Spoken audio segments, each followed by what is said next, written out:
Bom, eu vou prosseguir aqui fazendo uma pergunta a você. Doutor Círio, por que a compra de votos pode ser considerada um crime direto contra a sociedade e a democracia?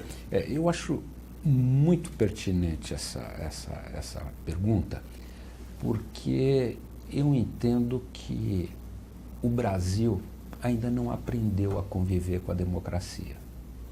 Você sabe que, e o seu telespectador sabe, que a nossa sociedade lutou muito para conseguir chegar nesse momento. Então, esse tipo de crime é um tipo de crime que afronta a nossa sociedade, afronta a nossa democracia.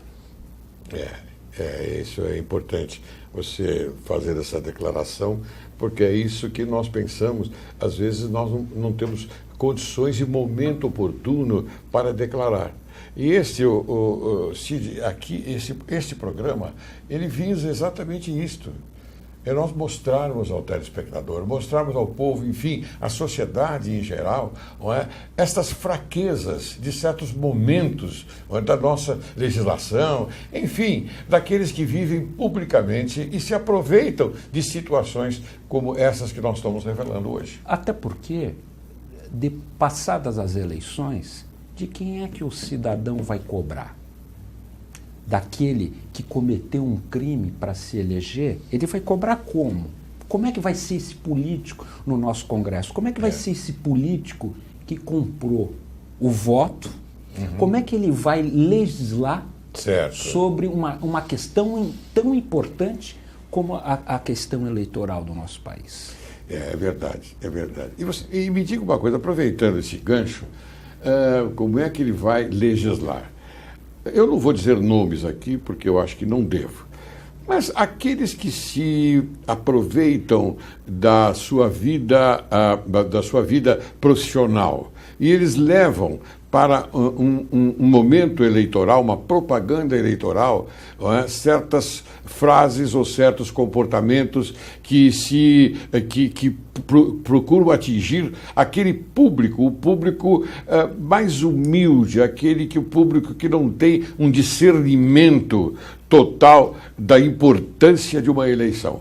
O que você acha? Olha, eu vou te dar um exemplo. Eu presido uma comissão antidrogas da OAB.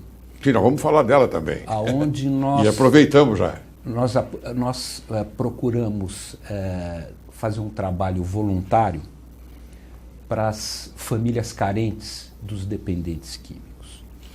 Então, a minha colocação e a educação no nosso país, a saúde no nosso país é uma saúde muito deficitária.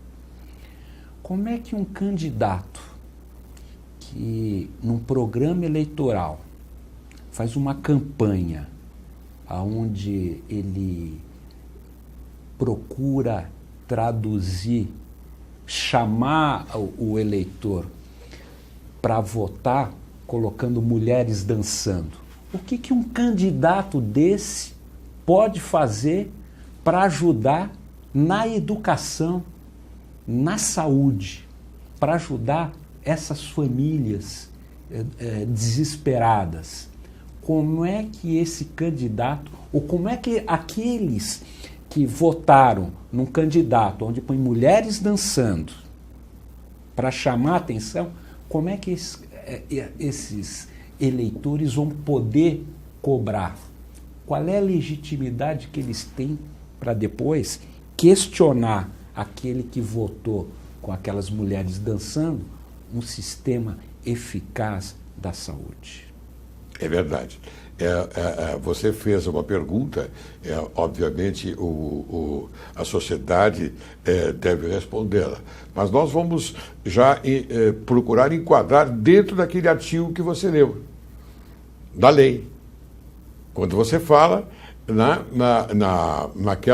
naquele momento onde há uma fraude, será que nós não poderíamos também colocar esta promoção pessoal do candidato nesse artigo, doutor? Você não quer ler outra vez, não? Eu acho que o Ministério Público é que deveria estar atento. Se nós falarmos da promoção aqui, dar, oferecer, prometer, solicitar ou receber para si ou para outrem dinheiro, dávida ou qualquer outra vantagem, para obter ou dar voto e para conseguir ou prometer abstenção, ainda que a oferta não seja aceita. Aquele 171. 171, o estelionato. Ou qualquer outra vantagem. Será que esse candidato que promete, que coloca aquelas moças dançando na televisão, outros que fazem outro tipo de promessa, não estariam obtendo uma vantagem? Claro, não uma vantagem pecuniária? Não é. É aquilo que nós conversamos no primeiro bloco. Não é? Aquilo que nós conversamos exatamente no primeiro bloco. Então, estas vantagens, não é, devem ser coibidas, no meu modo de entender, e não deveriam permitir uma gravação, não é, uma gravação para ser exibida na televisão, horário gratuito, não é, desse candidato. Eu vou aproveitar o exemplo das drogas. Tem um candidato que diz mais ou menos o seguinte, que pela liberação da maconha, para acabar com o sofrimento das famílias. Como é que a liberação da maconha vai acabar com o sofrimento das famílias? Ao contrário. Ao contrário. Nós que atendemos diariamente famílias de dependentes químicos, falar em liberar a droga vai exatamente o contrário que nós estamos fazendo. Agora, num caso desse, uma mãe desesperada com um filho desesperado, talvez seja induzida a acreditar que sim. Que sim. É verdade. É verdade. São os experts, né, no assunto, porque eles têm alguma vantagem. Nós, já que estamos falando em vantagem, eles visualizam alguma vantagem e tentam passar esse tipo de coisa, que afinal de contas, eu também sou contrário, viu? Eu sou contrário, porque a maconha, ela é a porta aberta para outras drogas mais eficientes que modificam a conduta e, inclusive, o caráter da pessoa que usa. Na minha visão, é isto. A maconha, ela é a porta de entrada. Se eu tiver a oportunidade, eu quero voltar no seu programa para falar para os seus telespectadores sobre um assunto importante, que é o debate sobre a legalização das drogas, mas eu acho que a gente pode voltar numa outra oportunidade. Um programa específico para isso. Embora esse tema da legalização das drogas, ele está sendo abordado nessa campanha eleitoral. Não é? Nessa campanha eleitoral. Então, tudo isso. Esse artigo que artigo é 41, não é? Esse é o 299 do Código Eleitoral. É o 299 do Código Eleitoral. Cuja pena, só para a gente repassar novamente, reclusão de 1 a 4 anos e pagamento de 5 a 15 dias multa. O crime de reclusão é mais grave, na verdade. Nós sabemos que o crime de reclusão ele não pode responder em regime aberto, ele tem que responder no máximo em regime semiaberto.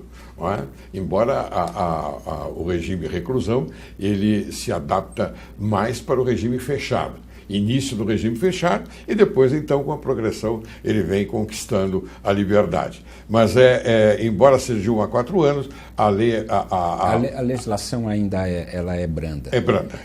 É bastante branda. Embora eu vejo esse artigo 299, esse artigo, normalmente, ele vem acompanhado da formação de quadrilha, do 288, porque o candidato não vai pessoalmente distribuir santinho e oferecer. Claro. Isso aqui atinge os cabos eleitorais. Lógico. Tem sim, tem um relacionamento bastante grave com aquilo que você está colocando. É verdade.